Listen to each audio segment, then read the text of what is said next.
One of the frequently asked questions that we receive is about yoga.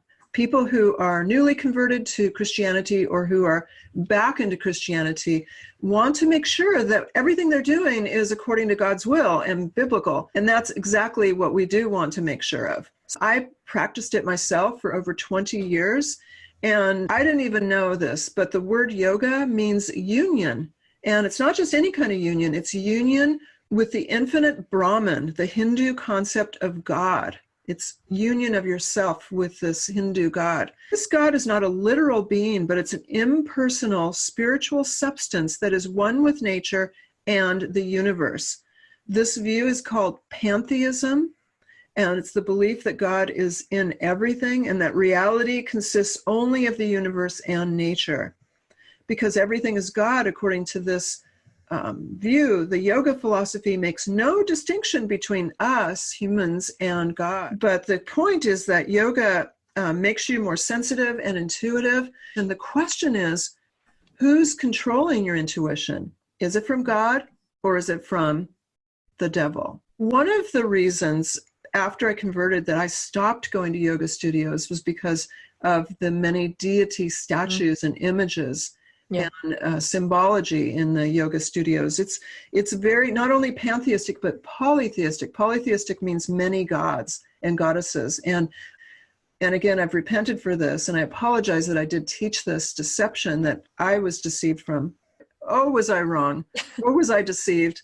And so I can't go to a yoga studio because these deities are there. And it's not blatant worship. It's not like you're on a blanket bowing down to a Buddha statue, but it's emulating them. So some of the poses in yoga are named for the different deities. And, you know, there's a Krishna pose, for instance, that you do. And the Sanskrit names behind all of the different poses, when you really get deep into yoga, are nods to the different gods and goddesses too. So it's not just exercise. It's really a way of life. It's a lifestyle that has a very spiritual component.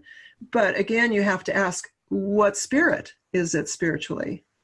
Is there a way, do you think, that you could separate the exercises from the spirituality?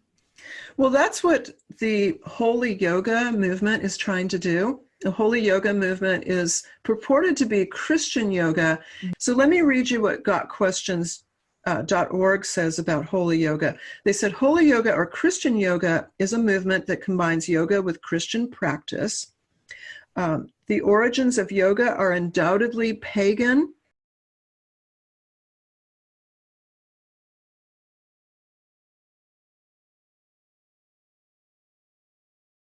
Can yoga be transformed into something of spiritual value to Christians?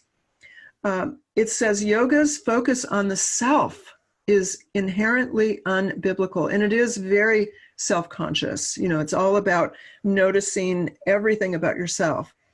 Teachers of Holy Yoga promote the practice of meditation as understood in New Age and Eastern mysticism.